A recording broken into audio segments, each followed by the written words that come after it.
we haven't been around for a while. We had a bar mitzvah. We had some holiday vacation. Baruch Hashem. But we're not stopping to learn. And today's learning. Oh wow! You got guests. All right.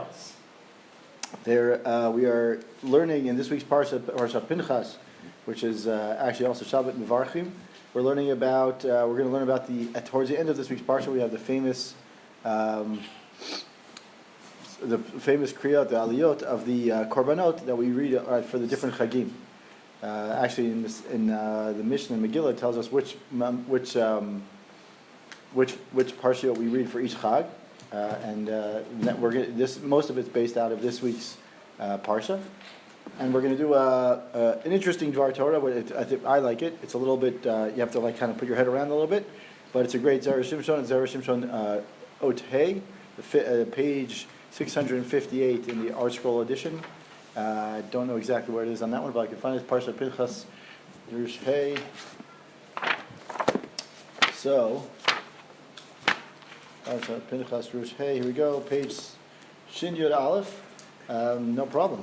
So we know that for Sukkot, it's actually the sixth aliyah of this week's parsha.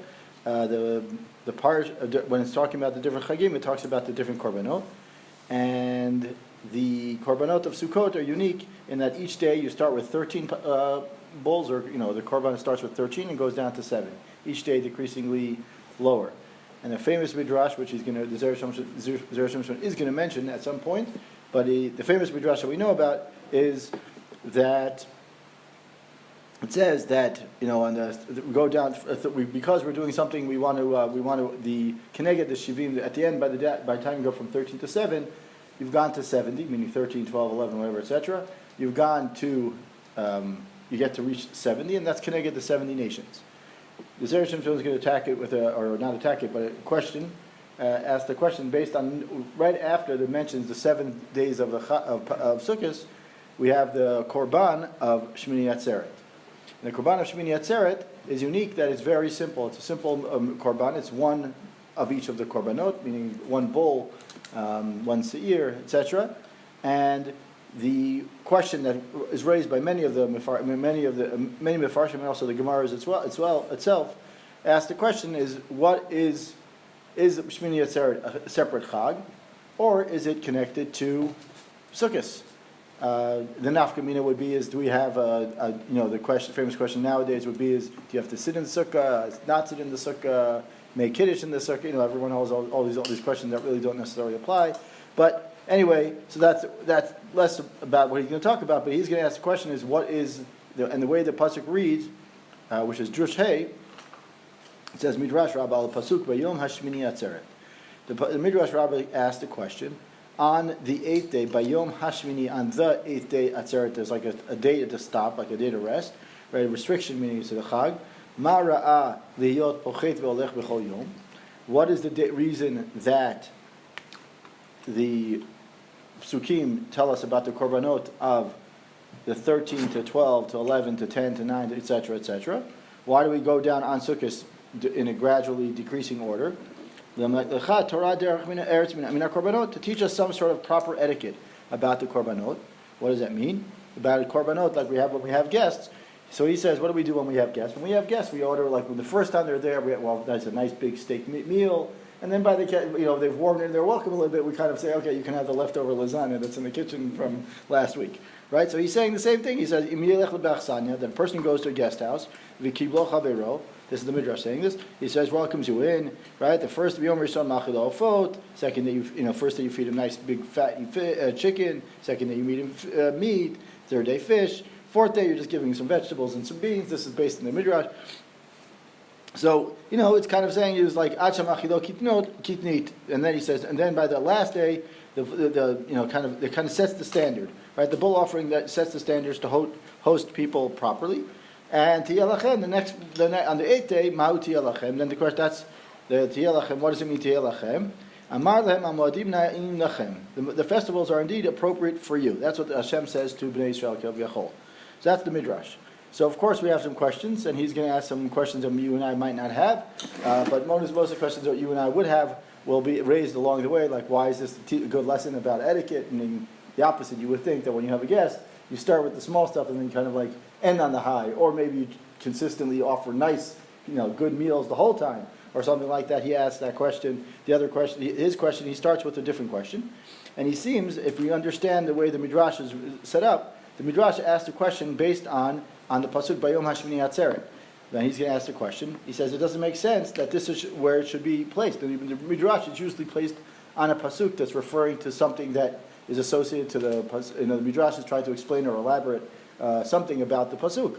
But this Pasuk is talking about Yom HaShmini Atzeret. So why is the Midrash asking, why does the Midrash raise the question about the gradual decrease of Korbanot? Now, it should have done it either previously when it's going 13, 12, 11, 10, meaning that's what it just says, hey, this is why we're doing it, or do it after, at the Korban section of Shmini Atzeret, where in Shmini Atzeret it says, B'yom HaShmini Atzeret Tehelachem, you have one Korban of one bull, one sheep, one whatever, and that's where you should stick in the question as to about Sukkot and the gradual thing. But here, around Shmini Atzeret, the word Shmini Atzeret, that's not where the Midrash should raise the question, meaning it should be in a different place. And that's what he starts his first question. He says, Yeshua Mefarshim, many people have asked, including the Gemara already starts with it. Lama Hiksha Midrash. Why does the Midrash Pochet al B'yom HaShmini? Why would you raise this Midrash? Why did the Torah see fit for the sukkahs to be having like a decreased each day, and specifically on this pasuk, which makes no reference to any of this decrease, meaning there's no B'yom HaShmini Atzeret Yelachem. That's the whole pasuk. That's not a pasuk about korbanot going down, and it's not about either korbanot, whether it's for Sukkot or for Shmini Atzeret. Hayalo lakshot zela pasuk v'kravtem desamichle. Right? We should have the Midrash should have said, wait one more pasuk where it says v'kravtem Yisher Hashem, whatever that there it makes sense, and I can say, okay, great, shalom. All right, welcome. Shalom. We just started. Drush, hey, we have some warm chillin for you, even though it's a nice warm day outside. Okay, so he says, Parachad Aylacha, that's where the Gemara is, that's where the pasuk Demarili Inyan Korban, that's where the pasuk would make more sense. And since it's referring to something about a korban, that's where the Midrash should say, hey, I have an asterisk, I have a question as to about, before we mentioned the idea that there's this gradually decrease, so that's where we should talk about it. Vada Ela Vadai Tzarich Lamar, we have to say that Midrash Hikdim HaMeuchar, that the Midrash advanced the question for a reason, meaning there's a reason why the Midrash obviously raised the question here and didn't wait, another pasuk, or didn't do it earlier on. There's obviously a reason for it. In other words, the reason why he did it is the reason why, according to the Zera Shimshon, he says that at least the beginning part. This is like the easy part of the Zera Shimshon. The other part, which is like the nice ending, the chap, is really, I think, is beautiful. So he says that. He said, in order to be ready to ask the question about Tiyelachem, because the question that everyone has about Tiyelachem about Shmini Atzeret. So we're going back one step. I'll just review just for Dov's purpose to understand. So the question is Pinchas, Hey. So he says here, the question is, Bayom HaShmini Atzeret Tiyelachem. The Midrash there says, why do we see it that's appropriate for the Sukkot? We know that the korbanot go down in order. Right? And most people know the famous Midrash, Keneged Shivim Omot, whatever it is. He's going to mention that in a second, but he's not there yet. So the Midrash that the Zera Shimshon raises, he says, is that why is it appropriate for us to go down in gradual decreasing order? He says to teach us some sort of appropriate way, etiquette for us to host people when we have guests. When we have guests, we start with the big meal, and then slowly you get them to the leftover section. They're at the leftovers. A week later, you just want them out of the house already, right? So he's saying, as a teacher, you have even appetizers. Right, exactly. So he's saying, so of course the main question that we all have is, either we should actually the opposite. Maybe we should be nice and host them nicely every time, or maybe we should offer end with the high as opposed to start with the high, end with the high, right? Something like that. Those are questions that he's going to raise as well. But he says that there are many Mefarshim who ask this question. But one of the questions is, why does the Midrash raise the question on the pasuk Atzeret Yelachem? That pasuk has nothing to do with korbanot, not the korban of Shmini Atzeret, and not the korbanot of Sukkot. It's like stuck in the middle. The question is, why is it there? So the Zera Shimshon starts by answering. He says that Tiyelachem, the word Tiyelachem, the lo atishapi lefi drashazo, which would not come out well according to the.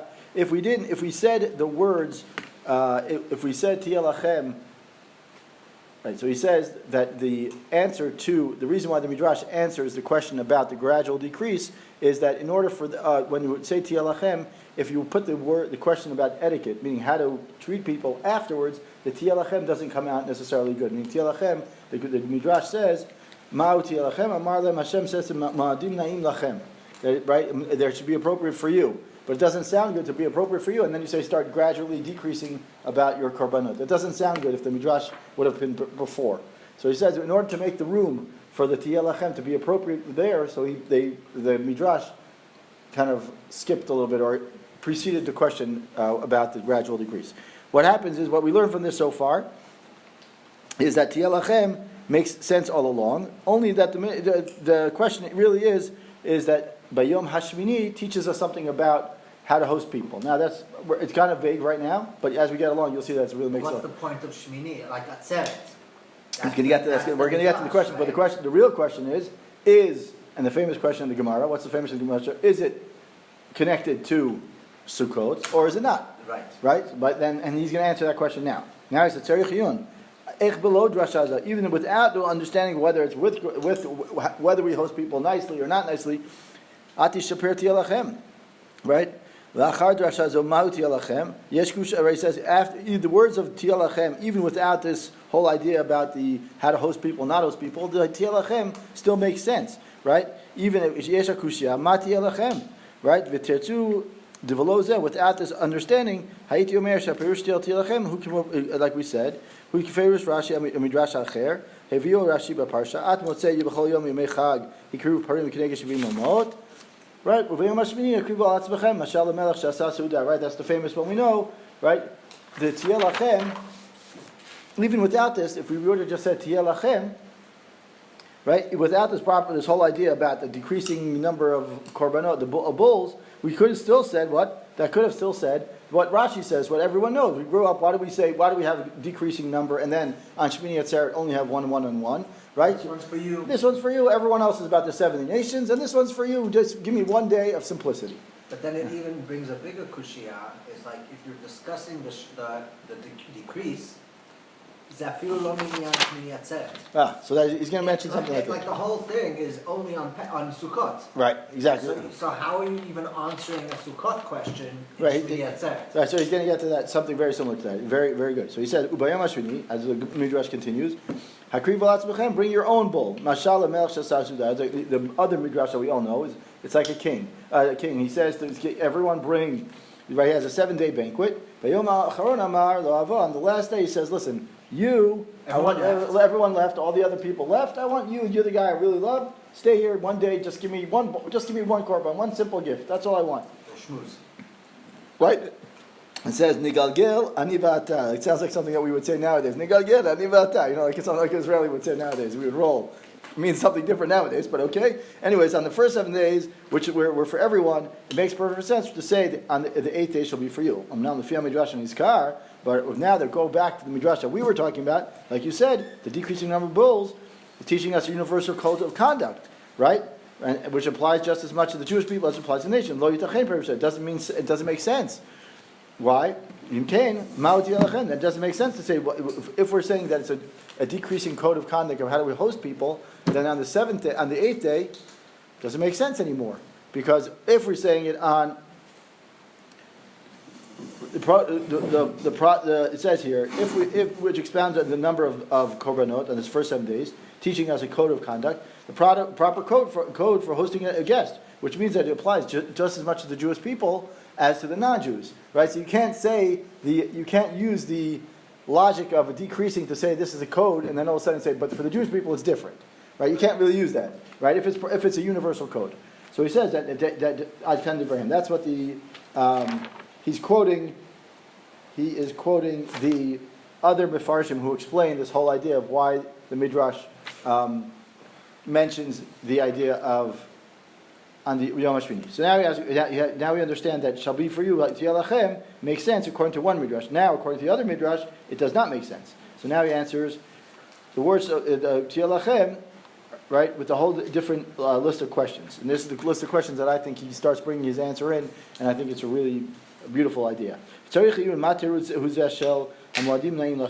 end of the Midrash that we started with, this whole drush, it says, Hamoadim na'im lachem. The festival, the chagim, the moadim are appropriate for you. So he says, what does that mean? Right? He says, why is that appropriate? That the chagim are appropriate for you. How does it do with the midrash that was talking about this whole how to host someone or not host someone? Right? One has something to do about like teaching us a code of ethics of how to host or etiquette, how to teach someone how to host someone. Right? The first day you give the big meal, the second day, the third, whatever, and then all of a sudden he says, but this one is not. On the 8th day, do something different. Like on the 8th day, it's just for you. It's because the chag is appropriate for you. It's not talking about anything related to it. So what's the difference? What's the connection? Next question he says is, right? The evod kasher. Right?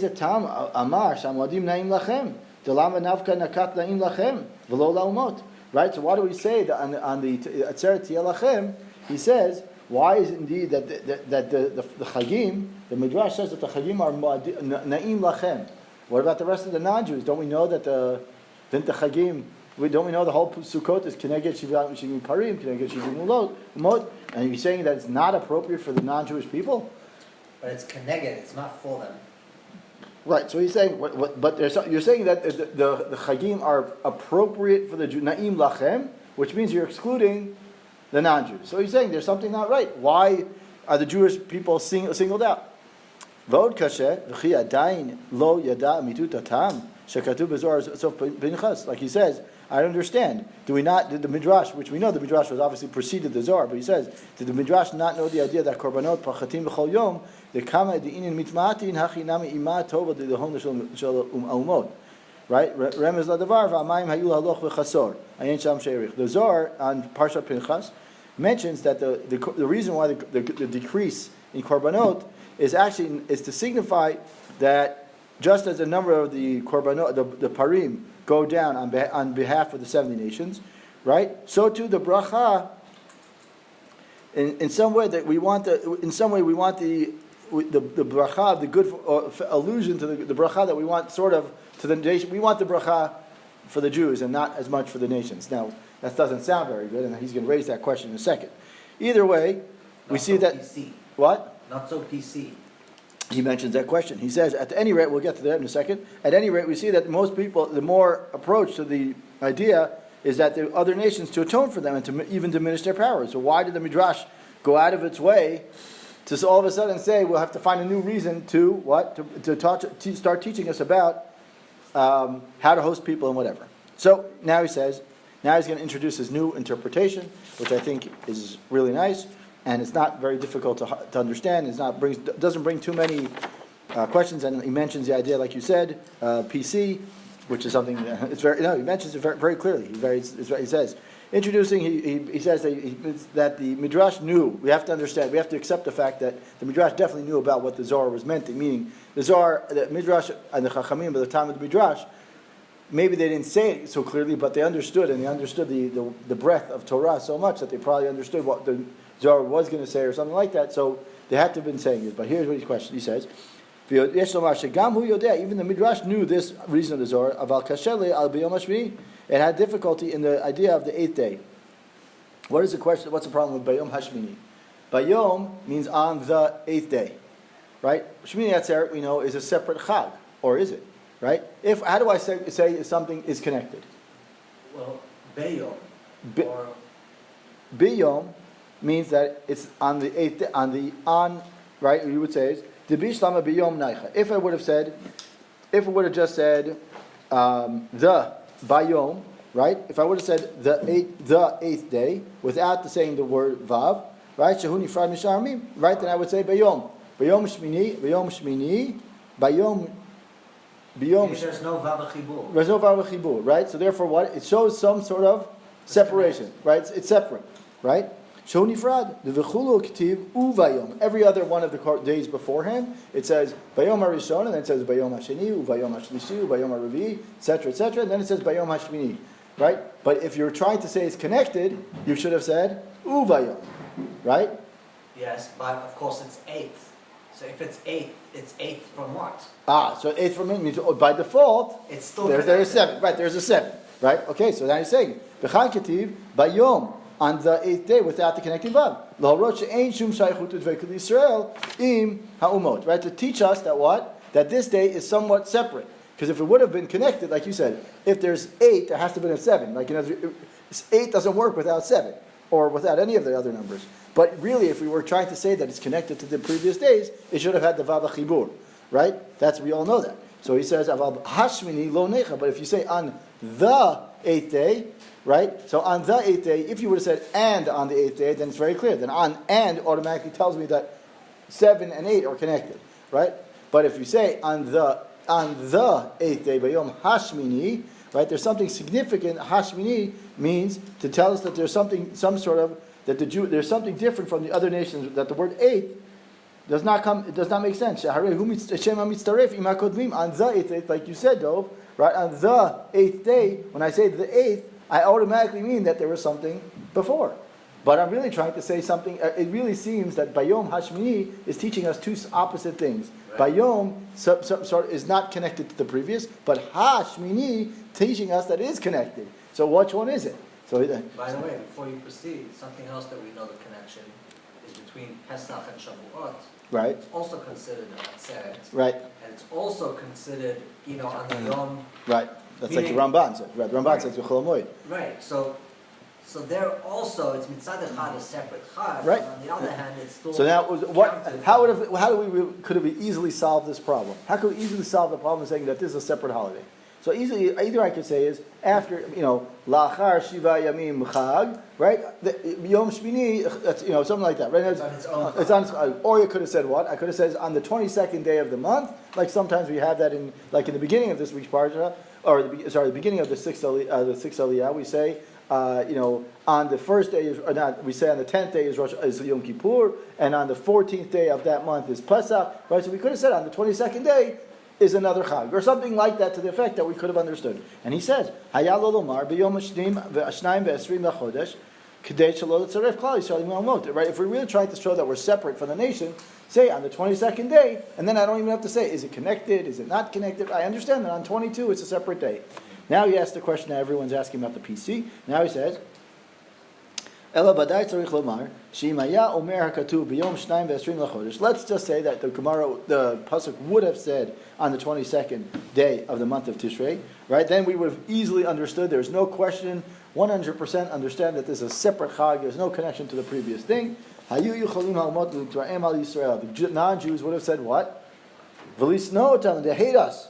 The fisha makrivim alehem aparim. Right, the Jewish people offer korbanot on behalf of the other nations. Right, Eina tova shlema. It's not really complete. Why? Because you say, for the first 7 days, hey guys, you're all welcome, and then you say, listen guys, wink wink on this, and the 22nd day, that's between me and God. In other words, it's clear to the non-Jews, they understand that what we're doing, there's just like a play of games, because on the first 7 days, we're all welcoming you, and then on the 22nd, meaning when you make the 22nd, this is an atzeret, this is just for me and you, between God and us. 22nd of Tishrei. Right, so on the 22nd, if the pasuk would have said on the 22nd day of Tishrei, it's just for me and the Jews, then the non-Jews would have said, listen, that doesn't sound right. You're nice and all welcoming me on this day, but on this day you're, keeping me aside. That's not very nice.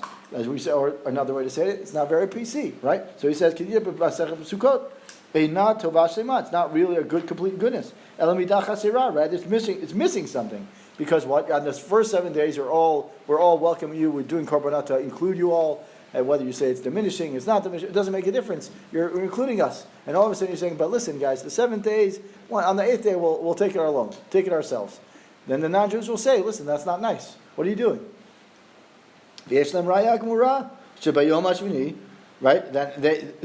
And moreover, if they would have said on the 22nd day of Tishrei, right, which means it's completely disconnected from all the other days of the Chag, then they could have said, Shebayom Hashmini, and on that day, Huvdulu Yisrael Me'em said, what's the famous anti-Semitic statement? The Jews think they're different, right? The Jews separate themselves, right? We said last week. What was last week's parsha? Balak. What do they say? Hein am levadad yishkon, right? Right. So we could say here, it's very easy. They'll say, listen, if on the 8th day, if we would have said on the 22nd day of Tishrei, if the pasuk would have said on the 22nd day of Tishrei, they're saying they're separating themselves. All of a sudden they're putting themselves aside. right? So he says, "V'lo haya lanu tam acher lashiv lam," and then we would really be stuck in a checkmate because they'd say, "Listen, you're right. Proof. Here's the proof." Right? So he says, "Lama korbanot pochatim v'olchim b'chol yom," right? So that we really have no way to answer it. Aval ata shamar katuv bayom hashmini. Right? Now the fact that the pasuk says on the 8th day, shenireh shekolel Yisrael imahem, appears that by the pasuk it seems that the Jewish people in some way are connected to them because it says bayom hashmini on the 8th day, so there's like some sort of connection to the previous 7 days, right? Al korchach tzarich lomar, right? Sheyesh tam acher lamal korbanot pochatim. There's another reason why, some sort of other reason. It's not like we're trying to, kind of kick or shoo away the non-Jews. There has to be some other reason. It would be possible for the Jewish people to join together with the other umot. Therefore, the non-Jews would have no longer have a way to say, you're excluding us. Let's say the nation, the umot would say that they are, since the pasuk implies that it means to allude some sort of universal lesson, and for the Jewish people and the nation. That's why. In other words, he's saying is that if the psukim were trying to teach us, or the pasuk does try to teach us something important. Bayom Hashmini is to teach us that the Jewish people and the non-Jews, in other words, in order to make sure that we're connected to the non-Jews in some way, and not to distinguish ourselves after a chag of 7 days where we just included them, and not to teach us some sort of decreasing thing where we're saying is we want the bracha to kind of step away from you, because that's the whole shivim umot, kineged shivim umot. The Gemara, I think it's the Gemara says it. Rashi explains the reason that the decrease is to say we want the bracha to go to the non-Jews, but in some ways we're doing some sort of kapara for what they did, and therefore we want the bracha of the water and the geshem to still be, we want to do kapara for what they did, and therefore we still want the bracha. So he's saying is that we don't want to tell the non-Jews that you're not included right after saying we just included you for 7 days.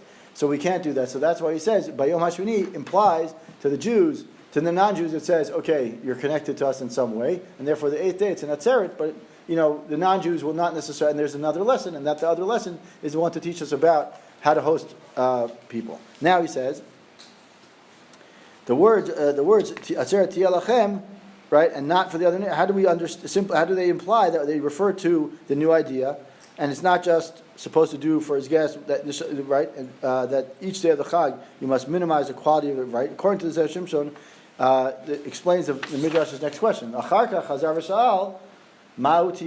does it mean to be a restriction for you? Sharei no da, we know shebechag Sukkot ba'im ushbuzim imlaim imanu basuka. So he says that we know that in Sukkot we have another thing. What else do we know about Sukkot? Sukkot we have many mitzvot. We have the Sukkah itself, we have lulav, we have samachta bechagecha, right? We have also the korbanot, and we also have this wonderful thing that wasn't done necessarily during the time of Beit Midrash, but we have this wonderful thing of the ushpizin. And he says, wait a minute, if we have the ushpizin, what's the whole point of ushpizin? Is that each day it's a new day, and therefore what? A new guest. A new guest, and therefore, what if every day is a new guest? What falls down on the side? Oh, it's on the midrash that says what? You should be lowering. You're welcoming your. It's not really the right etiquette that on the last day, on the day of on David, right? David. Last day is Hashanah Rab is David. David, right? And Shmini Atzeres is Shlomo Melech. Right. So David and Shlomo. It wouldn't be nice to say on those 2 days we're going to give you the least, the not nicest thing, right? Right, exactly. Would you say that it would be for you, Shafi Shal Yasukach, that even the Jewish people, meaning that it would be for you when you celebrate Chag, meaning a person should actually minimize the honor of the Chag? The Teretz, Adarabah, Hamoadim Ne'alachem, Lahem. The Chagim are appropriate for the Jewish people, Shehim Mitkavnim Losif B'chvod HaMoed, because they intend in each situation and each unique way to increase the honor of the Chag. When they are appropriate to continuously minimize the meals to a certain extent, right?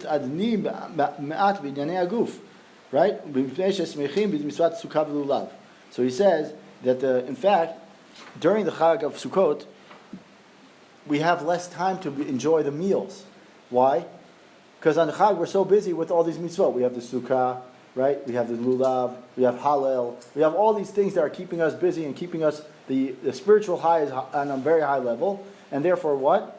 So we have what to do. So the physical pleasures are not as important to us, right? Meaning the physical food is not as important. So therefore we can be a little bit less. We could be a little bit, like by the time you're done with davening on a regular chag day, right? If you're not going super fast, it's an hour and a half. You're not right. If you musical holla, right? The Hoshana Rabbah here is 3 hours long, right? By the time you get out the door to finish, you're already almost at lunchtime, right? So he's saying is like you don't need the physical food to eat during the week of Chol Moed, right? What do you need? You need something less because you have the mitzvah of Sukkah, you have the mitzvah of Lulav, right? In fact, they indulge themselves less because they're so busy with the other mitzvot, right? But on the last day, what don't we have? On the last day, on the Shmini Atzeret, what don't we have? We don't have the Sukkah, all the mitzvot. What do we have? We now have a mitzvah of eating. Now we have a mitzvah of B'samachta B'chagecha, a different B'samachta B'chagecha. And he says, Adrabah, Mosifim Etanug, Kiditnam B'perik Oto Vot Beno. What do we know about the perik of Oto Vot Beno, which is Chulin? Ba'abra Prakim Hashan, 4 times a year, where because the amount of parim and the amount of chagim that are coming up, we have an obligation. It says, Erev Yom Tov Acharon Shel Chag. On the last day, on the Erev of the last day of Chag, one of the 4 times of the year, we have an obligation because of the amount of food that's going to be consumed during that time. A person who's selling cows or selling bulls or selling korbanot has an obligation to tell the person who's buying that it's not a mother and son being sold, meaning the cows are not being mother and son. Why? Because those times are it's a high selling season, and therefore so many animals are being sold. The seller has to tell the buyer that if it makes sure that the parent and the offspring are not the same. They're not buying the parent and offspring as a joke. I don't know if it's a joke, but we always know that what do we know? One thing that happens on Shmini Atzeret at night or during the day, the level of kiddush that we know is like the level of kiddush is massive. And then maybe this is what the allusion to it is that maybe we're trying to remind ourselves of and he says ve'eluhen, right? And he says to teach us that the last day of Sukkot, which is really precedes the Shmini Atzeret, clearly then, despite the minimal size of the korban that was brought in the Beit HaMikdash on Shmini Atzeret, the Jewish people celebrate the day with increased food and pleasures, meaning that they're increasing their level of connection to Hashem by food. Therefore, the 8th day is on teaching you that Atzeret Tiyeh Lachem, because the holidays are always appropriate for you, meaning you know how to adapt to the situation. In the first 7 days, when you're so busy with all the mitzvot and you're involved with all the mitzvot and engrossed with all the mitzvot, you don't need the physical things. You don't need the korban. You don't need that thing, and that's why the midrash. But that doesn't make sense to me what you're saying, because the first days is when you have the most korbanot. Right. So the first day is the chag. No, first day is the chag. So that's easy. Okay. Then the rest of the days, you're saying is during Chol Moed, you're saying is I know why is Chol Moed day 1. Whatever the number is, you're saying, why do I still need a fancy meal? Right? If it was, and then you're telling me that Shmini Atzeret is the most festive, right? But you have only one pag. Why it's the most festive? You have the most festive in terms of the one korban, but the food that you eat during that time. It's not the korban itself; it's the food. Meaning you don't need as much food and let's call it physical pleasure. But you're more ruchnius. More ruchni. The korban is a ruchani thing. You're not eating the korban. The korban is there to celebrate Hashem and celebrate what's going on. And you have and the lulav and the trog and whatever it is, the arba minim, the sukkah. You're so focused on the spiritual, let's call it the mitzvot of the day, that you don't need to spend time eating. Right? That's part of the samachta b'chagecha is eating. But when you're so engrossed with the davening and whatever else you're doing to learn with and spend time focusing on the chag, then the amount of physical pleasure that you need is less, and therefore on the day, and you basically on the 8th day, when the amount of mitzvot, which would otherwise occupy you during the time that you would otherwise be eating, right? I mean, the amount of time that you eat, that you spend focused on spirituality is lower because you have less things to do. You have less mitzvot. It's a very simple chag from that perspective. Put aside the whole Simchas Torah, whole thing. But if it was just Shmini Atzeret, it's a very simple chag. You have a command not to work. You have a mitzvah to eat, right? And you have a mitzvah to go to shul. But overall, relatively simple chag. So he's saying is, what can you do? So therefore, I can eat more on the day. I have more time I can elevate the physical food because I have less time. I'm not as busy or occupied with the with the spiritual side, which is the mitzvot of the Chag of Sukkot. And therefore, he's telling us to teach us that one of the reasons why the Midrash teaches us about the etiquette is that why do we need less food, quote unquote, during the week of Sukkot? Because we have so many things that are keeping us occupied that food is not as important. But on the day, he's saying to you, why is it Ra'ui? The Midrash here started, Ma'uti alachem ma'modim na'im lachem, means that Hashem is telling them, you know how to adapt to the different kinds of moadim. The moed with a lot of mitzvot, so I don't have to focus so much on the physical things. I can elevate the spiritual things, and I can allow them to really take up most of my time. And on the other days, on the Shmini Atzeret kind of day, which is meant to be Tiyeh Lachem, you know how to say, how do I make that a beautiful chag? I increase the amount of food, I increase the amount of physical things, I spend more time giving that time to the things that otherwise might be ignored on a day when I have more mitzvot. That's the first one. I just want to mention that this is the 3 weeks, yeah? So the 3 weeks is 21, 22 days, depending on if you include the 10th of Av. And it's connected, the 22 days is brought from Marsha with the 5th of Tishrei. So it comes out Parshat Pinchas appropriately with the Chagim. Something interesting? Go on. The Tivot Shalom says that from Rosh Chodesh Tammuz till Yom Kippur, 100 days. Oh, wow. It's 100 days. There's 100 days of Yira, and there's 100 days of Ava. The 100 days of Ava are during around Pesach time, right before Rosh Chodesh Nisan.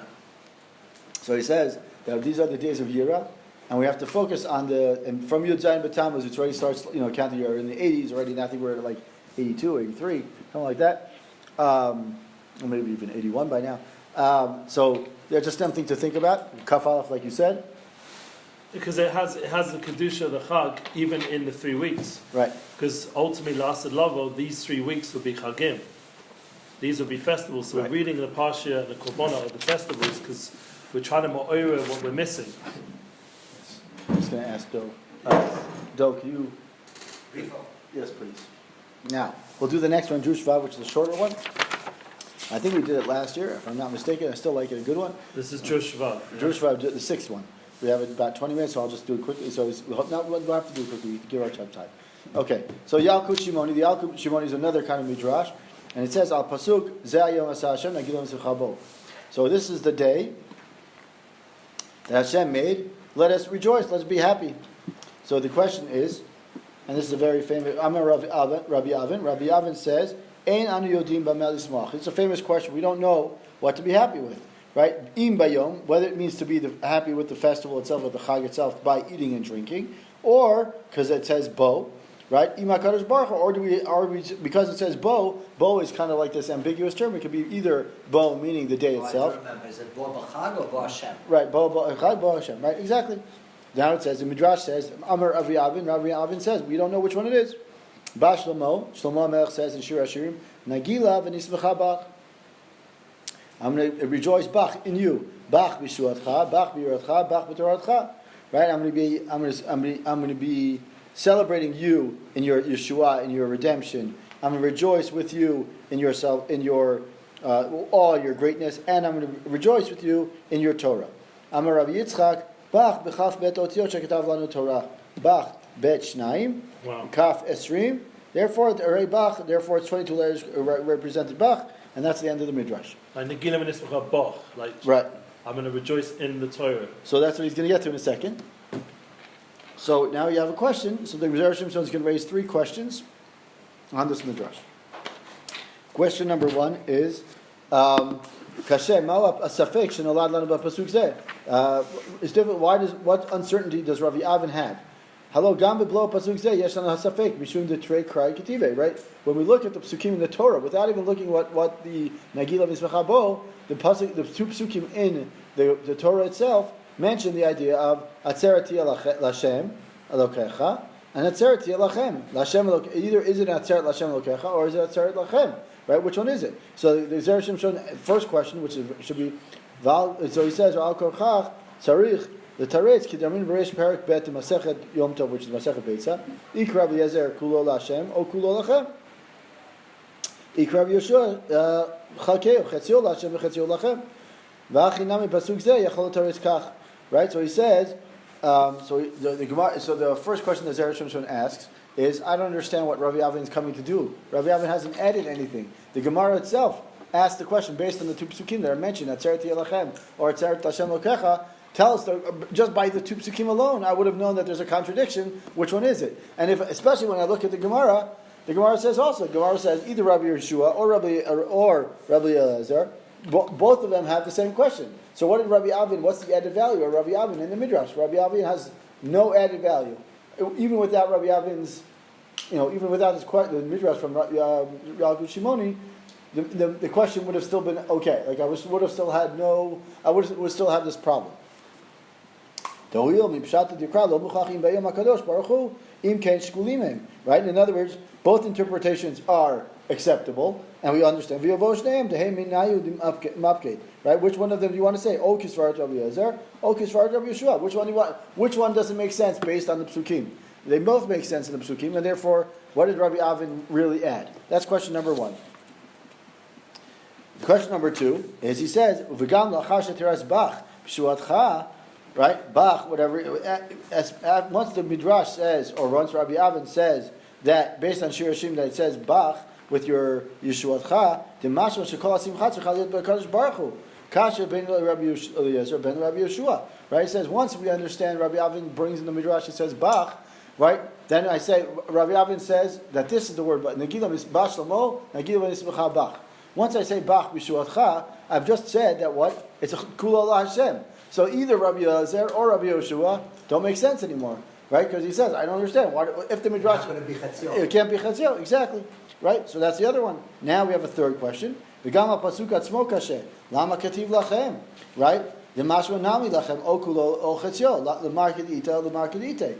So it says, on the third question, he says that, why does it say the word lachem at all? Mashma nami lachem, which implies that the joy is also written for you, right? It means it implies it is also for you, or either totally or half, right? Each one of them, according to this opinion, why? And we see in the pasuk in Shir Hashirim that the one's joy should be devoted to Hashem. Meaning, if I look at the word Bach, if we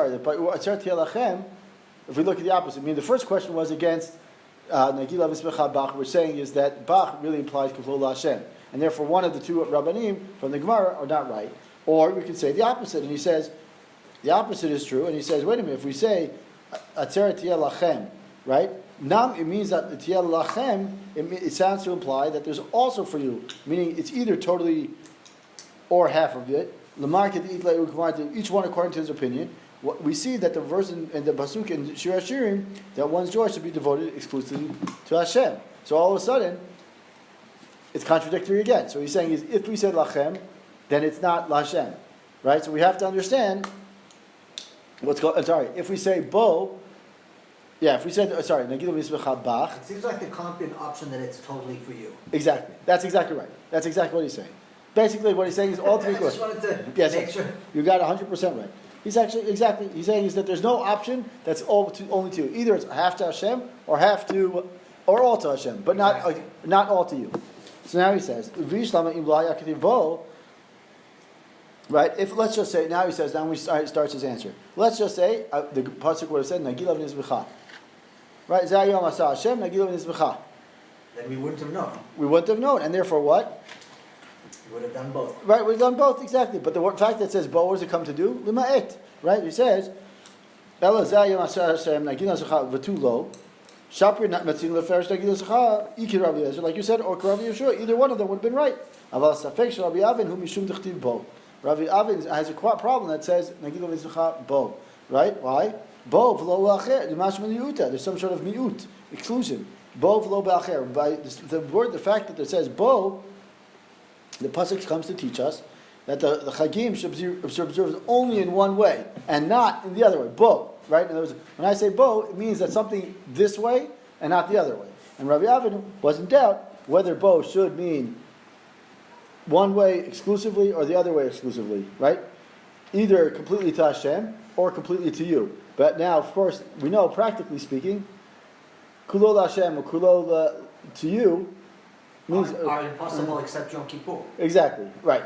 A, that's one, and B, the difference, there's very little difference in terms of what the Chag itself is celebrated. Because at the end of the day, a Chag is celebrated by going to shul, right, or davening, and eating, right? So he says that we have a problem. So he says, so now we understand that. The question here he's saying is the reason what Rabbi Avin's question was completely about the fact that it says bo. So that Rabbi Avin's question, because we didn't understand which way to interpret the word, the pasuk in Tehillim. And then he says, next question about the second word. The answer, one thing we're skipping is that Zayom Nagim Bo. It could just the pshat. Right. It's just on that day. Right. Meaning sof. You could have just said Nismacha Bo Zayom. Right. But either way, even if we would have said that, we still don't know what does it mean. How to celebrate it. Right. That's that. Yeah. Okay, so now he says a question. Teretz Shabbat Shlomo b'Firesh. Rabbi Avin's next question was the Shlomo Melech Kalo Dahai Bo in Olam Ha'ed. In other words, the term Bo Elo Ramos Hakol Yabirat Hashem. Shafilu Achila Va'anat Guf Tia Birato. Do'il Sha'af Mi She'ochel Va'anat Gufo L'Shem Shemayim Nikra Davuk B'Kadosh Baruch Hu. Im Kach Hai Krad Nagila Zchabach Ein Lanu Hachrach Lomar Shebach V'Tzal HaKadosh Baruch Hu Shadavka B'Kadosh Baruch Hu. So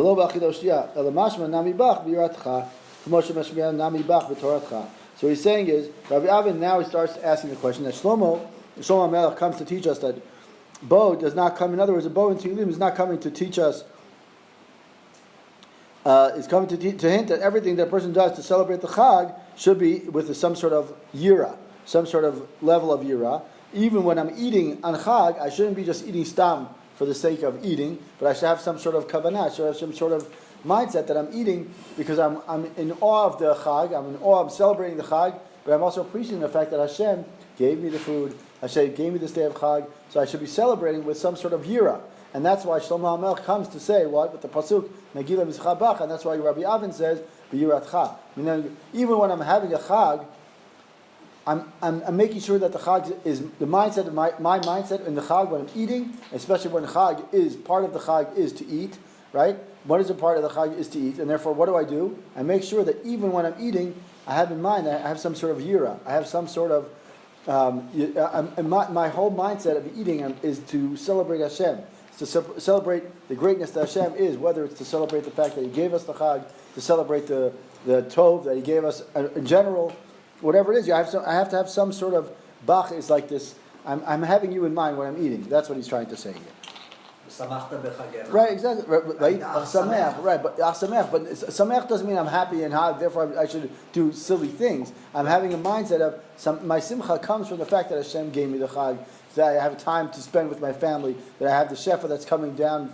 However you view that the mindset is the simcha comes from something that I recognize that Hashem is there with me. It's not just me. It's not about me. It's about Hashem's shefa that's coming down.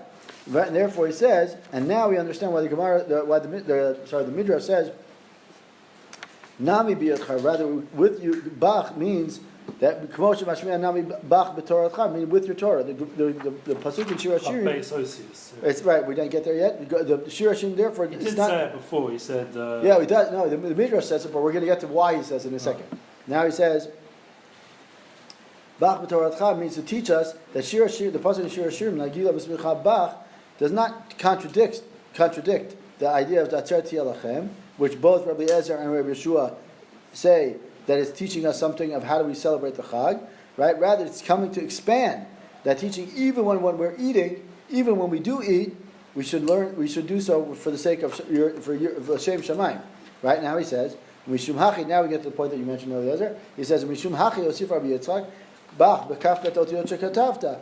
Sheino El Ramas Ba'alma. He wanted to be, the Bach is to teach us some sort of like remez that the Torah itself is the mindset. Bach means, hey, Bach has 22. Bach is Bet and Kaf, which is 22. The 22 letters of Torah are to mean that should be your anchor at all times. Whether you're Kulo LaHashem or Kulo or Chetzio LaHashem, whatever it is, the Bach is there. The 22 letters of the Torah are there to ground you. It's a hint.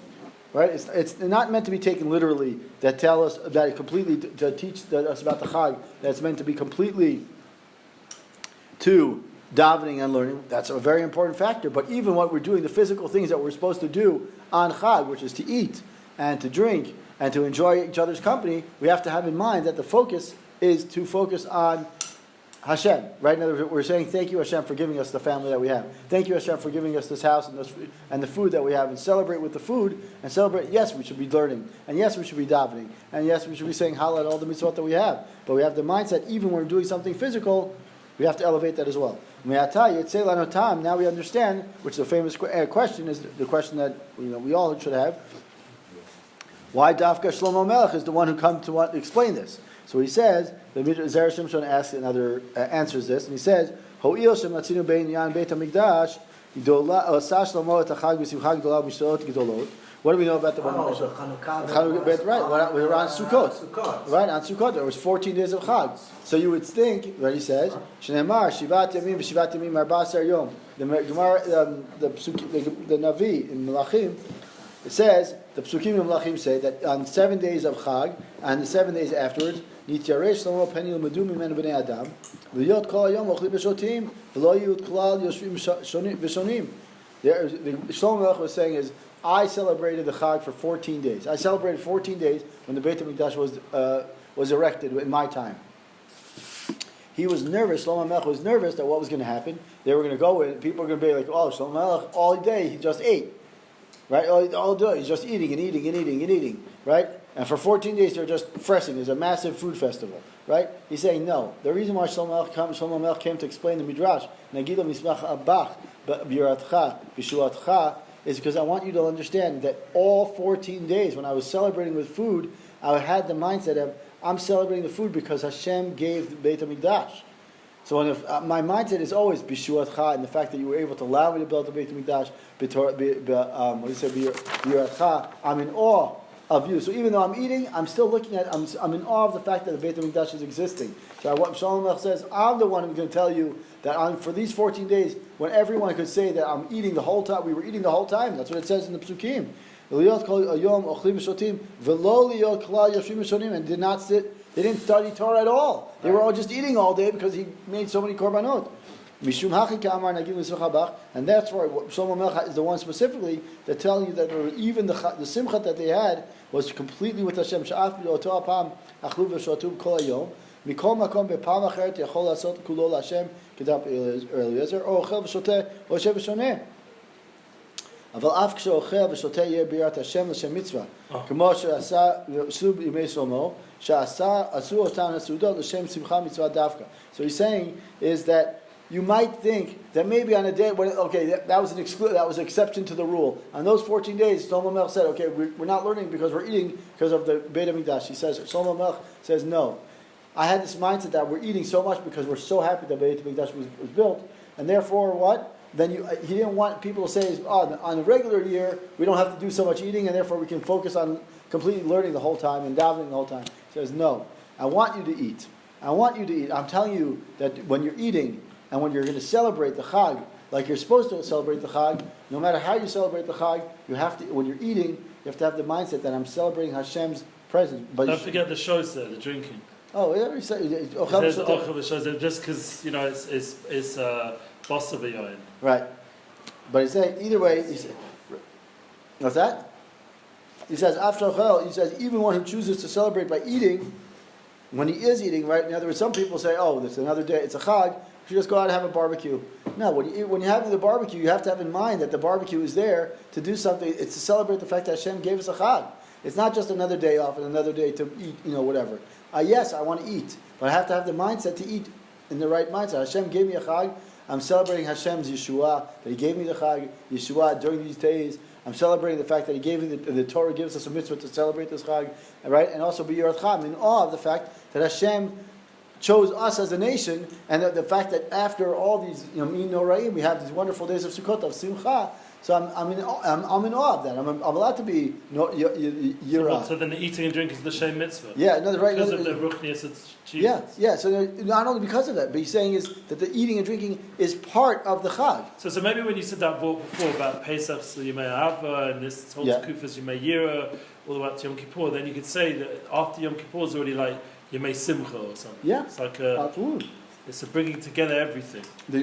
Absolutely, because How In God fact- has it, you know.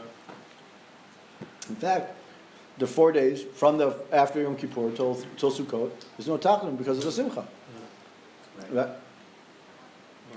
Either way, so what he's saying here is that the whole point of the midrash that Rabbi Avin had, Rabbi Avin was confused as to whether, not confused, but he was saying he's uncertain as to whether it was kulo Hashem, chatzio Hashem, either way, because it says it's tzert lachem Hashem, and the Zera Shimshon adds that Rabbi Avin was, he said that even Rabbi Avin said, because it said Nagidav Yizuchabo, he didn't understand which one we hold by, because the pasuk doesn't make sense.